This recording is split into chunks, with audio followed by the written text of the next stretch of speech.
سلام علیکم، خوش اومدید به کانال هانی بین. هانی هستم. امروز میخوایم با هم داستان واقعی که فیلم The Exorcism of Emily Rose یا همون جنگیری امیلی روز رو با هم دیگه بگیم. میدونم که خیلیاتون میدونستید که این فیلم از روی واقعیت ساخته شده، اما امروز میخوام یه سری از جزئیات از داستان رو بهتون بگم که شاید براتون خیلی جالب باشه، شاید خیلی هاشو نشنیده باشید و یا شاید عکس‌ها و ویدیوهاش رو تا حالا ندیده باشید. از قبل از اون اگر شما هم طرفدار داستان‌های واقعی که خیلی عجیب غریب، غیر قابل باور، ترسناک و مرموز هستن و یا بازی‌های ترسناک و یا کره جنوبی یا ترکیه هستید، کانال رو سابسکرایب کنید، زنگوله بغلش هم بزنید و بدون هیچ اتلاف وقت دیگه ای بریم سراغ داستان. مطمئناً یکی از فیلم‌های ترسناکی که تا به الان دیدم فیلم The Exorcism of Emily Rose هستش. اما این فیلم زمانی براتون ترسناک‌تر میشه که بفهمید این فیلم واقعاً از روی واقعیت ساخته شده، اما با این تفاوت که اتفاقاتی که توی واقعیت افتاده 100 برابر ترسناک‌تر از چیزی بوده که توی فیلم بهمون نشون دادن. داستان دختر 23 ساله‌ای که توی کشور آلمان زندگی میکرده و توسط 6 شیطان تسخیر میشه. بریم سراغ داستان. آنالیز میشل در سال 1952 توی قسمت غربی آلمان توی یه خانواده بسیار مذهبی به دنیا میاد. اون دختر خیلی زیبا، مهربون و عاشق خدا بوده که همه اطرافیان اونو دوست داشتن، اما خانواده‌اش یه جورایی اغراق آمیز مذهبی بودن، یعنی یه سری از عقایدی داشتن که از نظر خیلی ها واقعا عجیب غریب و مسخره بود. مثلا خانواده اون یعنی پدر مادرش این عقیده رو داشتن که انسان‌ها به تنهایی نمیتونن کفاره گناهاشون رو بدن و نمیتونن به تنهایی برای یه سری از گناهاشون توبه کنن و بخشیده بشن. پس به آنالیز و خواهر برادرش میگفتن که تو باید خودتو فدا کنی تا بقیه انسان‌ها از گناهانشون در امان بمونن. به خاطر همین توی سرمای زمستون، اونم توی کشوری مثل آلمان که واقعا سرده، آنالیز و خواهر برادراشو مجبور میکردن که روی زمین سفت و سرد بخوابن تا کفاره گناههای بقیه رو بدن. به خاطر این وقتی که آنالیز روی اون زمین سرد وسط زمستون دراز کشیده بود، به این فکر میکرد که خب من دارم انسان‌ها رو از گناهانشون حفظ میکنم. همه چیز همینطوری ادامه داشت تا سال 1969 وقتی که آنالیز دچار اولین تشنجش میشه. اون توی مدرسه بود و پیش دوستاش که اولین تشنج بهش دست میده. بعدها که خانواده‌اش و مامورای پلیس میرن مدرسه، همکلاسیاش میگن که درسته اون دچار تشنج شد، لرزید، روی زمین افتاد، اما چیزی که عجیب بود این بود که وقتی دچار تشنج شد وارد یه حالت خلسه‌ای شد، انگار که خودش نبود، انگار یکی دیگه بود و وقتی که تشنجش تموم شد اصلا نمیدونست که چه اتفاقی افتاد و دوباره خیلی نرمال به حالت اولش برگشت. دوباره همه چیز آروم شد، هیچ اتفاق دیگه ای نیفتاد تا یک سال بعد توی نیمه شب آنالیز دچار دومین تشنجش میشه. وقتی که تشنج میکنه پدر مادرش سریع به اتاقش میرن، میبینن که آره اون دوباره تشنج کرده، داره میلرزه، حالت بدی داره، وارد اون حالت خلسه‌ای که دوستاش میگفتن شده، انگار دخترشون نیست، تختشو خیس کرده و وقتی که دخترشون به خودش اومد نمیدونست که چه اتفاقی افتاده و انگار که دوباره از یه حالت عجیب غریبی به حالت نرمال برگشته.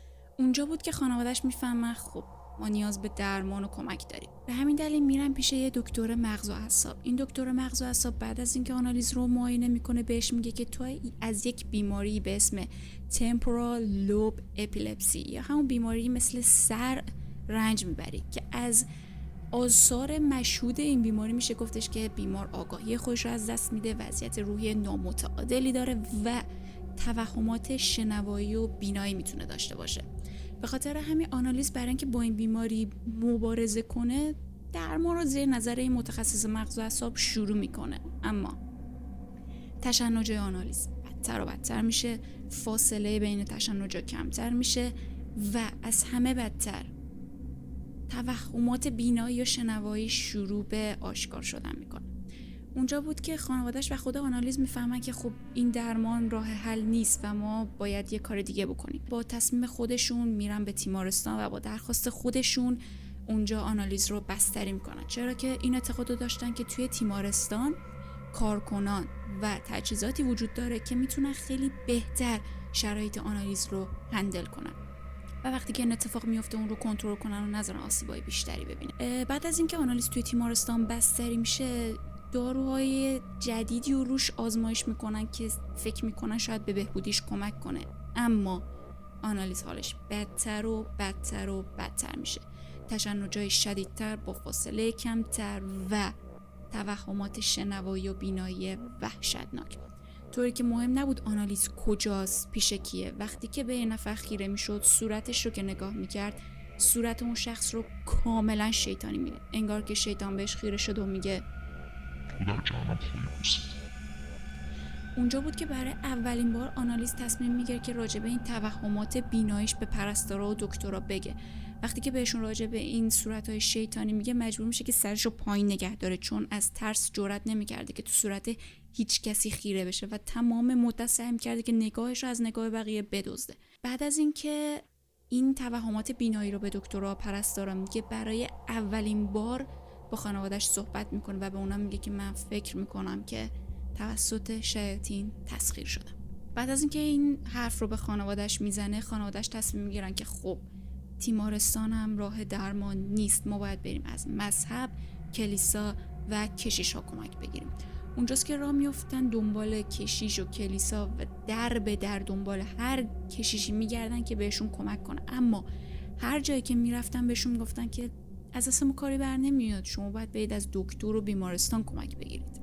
توی اون زمان که خانواده توی یه سردرگمی بسیار وحشتناکی گرفتار شده بود، حال آنالیز بدتر و بدتر و بدتر. یعنی توی اون زمان بد بود، اما به حدی رسیده بود که اصلا دیگه غیر قابل کنترل بود. مثلا در روز بدونین که هیچ چیزی بگه، شروع می‌کرد انجام دادن بیشتر از 400 تا اسکوات. به مدت 2 روز میرفت زیر میز، نه غذا میخورد، نه میخوابید، نه استراحت میکرد و تمام طول مدتی که زیر میز بود مثل یک سگ پارس میکرد.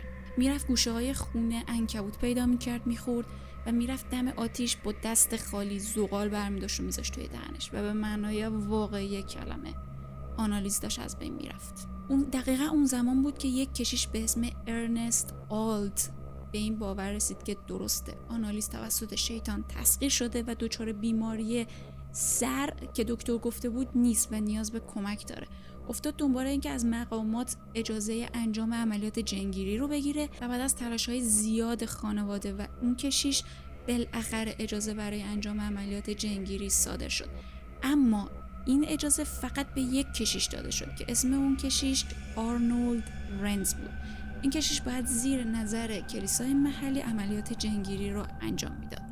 توی مدت 10 ماه 67 بار عملیات جنگیری روی آنالیز میشل انجام شد و توی یکی از این عملیات‌های جنگیری بالاخره اون 6 شیطانی که آنالیز رو تسخیر کرده بودن خودشون رو آشکار کردن و هویتشون رو لو دادن. همونطور که میدونید یکی از سکانس‌های معروف فیلم The Exorcism of Emily Rose یا همون جنگیری امیلی روز، اون صحنه هستش که شیاطین بیرون میان و شروع میکنن خودشون رو معرفی کردن. واقعا اون سکانس طوریه که هر بار ببینه آدم مو به تن آدم سیخ میشه و اصلا یه جورایی اذیت کننده است. اما اینو باید بدونید که فایل صوتی اصلی در زمان جنگیری ضبط شده و در زمانی که داشتن این فیلم رو میساختن نمیتونستن از فایل اصلی استفاده کنن، اما با تمام تکنولوژی که داشتن سعی کردن شبیه بهش رو بسازن. اما میتونم بگم که خیلی از واقعیت دور بود چیزی که ساختن. توی این عملیات‌های جنگیری فایل‌های صوتی که ضبط شد بعداً مورد بررسی خیلی قرار گرفت که قراره با هم اون رو ببینیم. اما قبل از اون میخوام بهتون بگم که این شیاطینی که دختر بیچاره رو تسخیر کرده بودن کیا بودن و اسمشون چی بود. در واقع 6 شیطان این دختر رو تسخیر کرده بودن، همونطور که گفتم. این 6 شیطان یکیشون کین یا همون قابیل، هیتلر، نیرو، یک کشیش به اسم فلیشمن، جوداس و خود شیطان اصلی به اسم لوسیفر بوده. حالا میخوام براتون سکانسی که توی فیلم ساخته شد رو بذارم، بعد از اون میخوایم فایل اصلی رو بشنویم. بریم با هم سکانس رو ببینیم.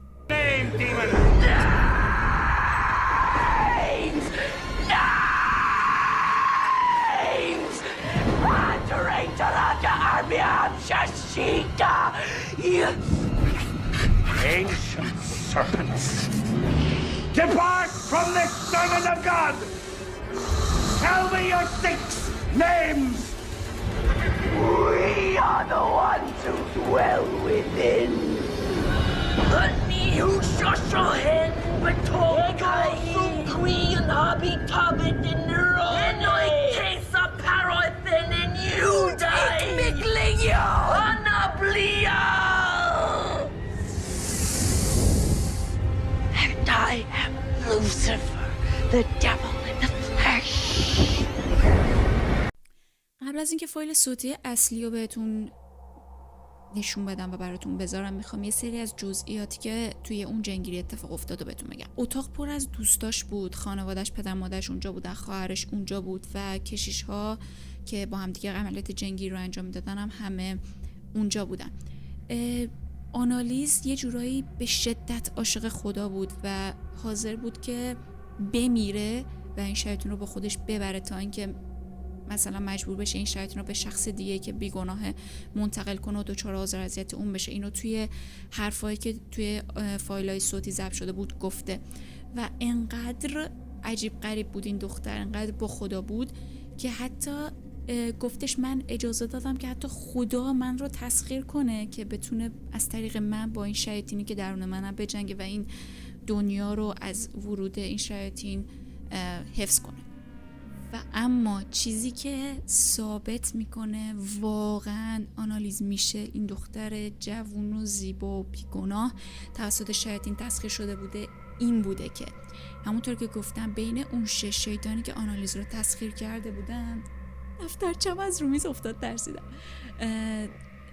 اون 6 شیطانی که تسخیر کرده بودن یکیشون یک کشیش بدکار به اسم فلشمن بوده. این کشیش زمانی که زنده بوده یک زن رو به حد مرگ کتک زده، روابط عاشقانه ممنوعه با خیلی از افراد اون روستا داشته و یک جورایی خیلی آدم کثیف و بدی بوده در صورتی که کشیش بوده. و فایل صوتی که میخوام براتون بذارم به تک تک دیالوگا دقت کنید تا براتون توضیح بدم که چه اتفاقی افتاده. بریم با هم فایل اصلی رو ببینیم. اگر میترسید میتونید هدفونتون رو در بیارید و با صدای کم گوش بدید، اما قول بدید که صدا رو با دقت گوش کنید چون میخوام خیلی چیز مهم بگم. بریم با هم صدا رو گوش کنیم. Ich bestimmt auch für die anderen Leiden, damit die nicht näher kommen und so. Aber dass die dann so schlimm ist und so grausam und so furchtbar, nee. Das denkt man leiden, das ist...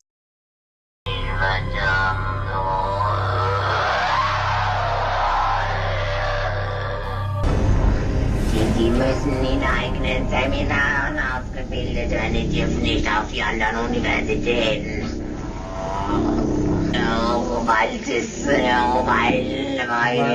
Kapiert? Ich hab ein Modeschlag.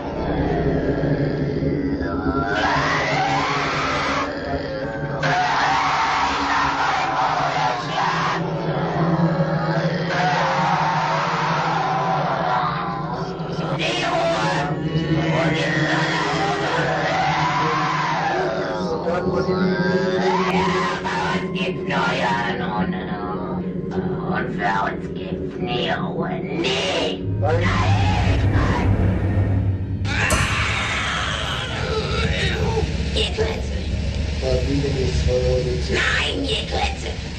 Der Maul, ihr Klötze! Oh, so gerne will er nicht. Oh, ich gerne nicht. Sind wir schon 3? Wie? Was ist so der Schrein?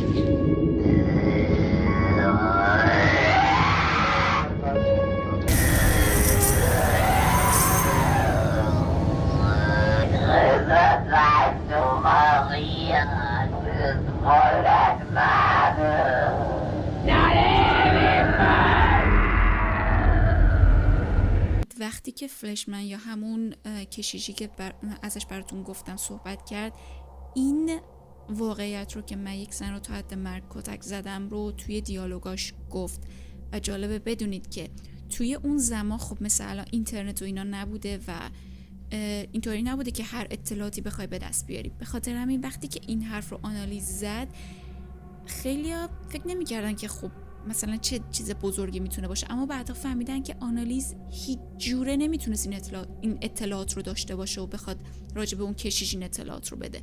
پس باید واقعا توسط روح اون کشیش تسخیر میشد که بتونه این اطلاعات رو به زبون بیاره. این یکی از دلایلی بود که بعدها مطمئن شدن که اون واقعا تسخیر شده بوده. و یه چیز دیگه این که صداها امواج صوتی متفاوتی دارن. یعنی یک دختری که سالم بوده، حنجره سالمی داشته، نمیتونسته صداهایی با چنین امواج صوتی متفاوتی رو بدون هیچ دستگاهی، بدون هیچ تمرینی از خودش در بیاره. حالا بریم سراغ اتفاقات دیگه ای که افتاد. همونطور که گفتم این اطلاعات حتما باید به آنالیز وحی میشد، به جز اینکه بگیم توسط روح اصلی اون کشیش تسخیر شده باشه، چون هیچ راهی امکان نداشت که این اطلاعات رو داشته باشه. اما بعد از گذشته گفتم 10 ماه 67 بار عملیات جنگیری روی آنالیز انجام شد و میشد گفت که کم کم داره حالش بهتر میشه و توی آخرین جنگیری که توی اون 10 ماه انجام شد حالت روحی آنالیز خیلی بهتر شد، رفتارهای عجیب غریبش کمتر شد، طوری که تونست برگرده دانشگاه، به کلیسا بره و به زندگی واقعی برگرده. اما خیلی طول نکشید و کابوس واقعی تازه شروع شد. در بهار سال 1976 میلادی تمام رفتارهای عجیب غریب آنالیز و تشنجش با شدت 100 برابر بیشتر برگشت، طوری که آنالیز رفتارهای وحشیانش در مقابل خانواده‌اش شروع شده و یعنی خانواده‌اش بدون اینکه مورد حمله قرار بگیرن نمیتونستن نزدیکش بشن و وقتی که تنهاش میذاشتن شروع میکرد به خودش آسیب رسوندن. دست از غذا خوردن و آب خوردن کشیده بود. چرا میگفت؟ چون شیاطین نمیذارن، در نام اجازه نمیدن که من غذا و آب بخورم. 10 روز بلند میشد و محکم با 2 زانو خودش رو به زمین میکوبید و دعا میکرد، طوری که زانوهاش، استخونای زانوش دچار شکستگی شده بود و رباطاش پاره شده بود، تاندوناش پاره شده بود، اما انگارش تأثیری روش نداشت، بازم ادامه میداد. و به درخواست خود آنالیز و خانواده‌اش اونا دوباره نرفتن دنبال درمان و پزشک، با اینکه خیلی از لحاظ جسمی آسیب دیده بود. یعنی فکر میکنم وزنش به کمتر از 40 کیلو رسیده بود، زانوهای شکسته، افتضاح، یعنی یه حالت جسمی و وضعیت جسمی افتضاحی داشت. اما به درخواست خودش و خانواده‌اش باز هم تصمیم گرفتن که عملیات جنگیری رو انجام بدن که خیلی‌ها بر این باورن که اصلا آنالیز توی شرایطی نبوده که بخواد این تصمیم رو بگیره و خانواده‌اش باید جلوی اون رو میگرفتن. اما در 30 ژوئن سال 1976 بار دیگه عملیات جنگیری انجام میشه.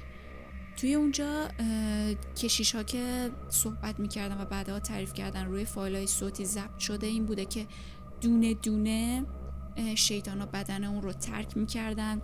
شیطان هایی که توی مدت طولانی میجنگیدن تا بدن اون رو به تسخیر خودشون در بیارن.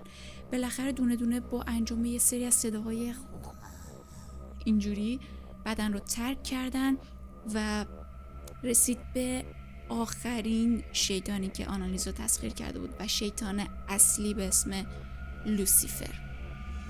بعد از اینکه عملیات جنگیری ادامه پیدا کرد و رسیدن به آخرین شیطان، یعنی شیطان اصلی لوسیفر، یک لحظه اتاق ساکت شد، یک صدای وحشتناکی از آنالیز خارج شد و کشیش به این باور رسید که خب آخرین شیطان هم از بدن آنالیز خارج شده. آنالیز محکم روی صندلیش افتاد. همه کشیش‌ها، کسایی که توی اتاق بودن، شروع کردن به خوندن یک آهنگ مقدس و مذهبی که جشن بگیرن، خوشحال بودن، همدیگه رو بغل کردن، تا اینکه اونجا بود که کشیش برگشت آنالیز رو نگاه کرده، دید که اون داره با یه لبخند عجیبی اون رو نگاه میکنه و هیچ حرفی نمیزنه. و اون لحظه بود که آنالیز با صدایی گفت من ترک نمی کنم. همه دست از آهنگ خوندن کشیدن و کشیش پرسید که تو کی هستی؟ خودت رو معرفی کن. و اون گفت منم. اونجا بود که همه فهمیدن جنگیری شکست خورده و هیچ راهی برای نجات دادن آنالیز میشل نیست. همونجا بود که آنالیز درخواست داشت، یعنی عاجزانه درخواست داشت که بمیره و دنیا رو نجات بده و این شیاطین رو با خودش ببره و دقیقاً این اتفاق افتاد و اون جنگیری آخرین جنگیری بود که روی آنالیز میشل انجام شد. آنالیز میشل صبح روز بعد، یعنی 1 جولای سال 1976 به دلیل سوء تغذیه و کمبود آب جون خودش رو در سن 24 سالگی از دست داد.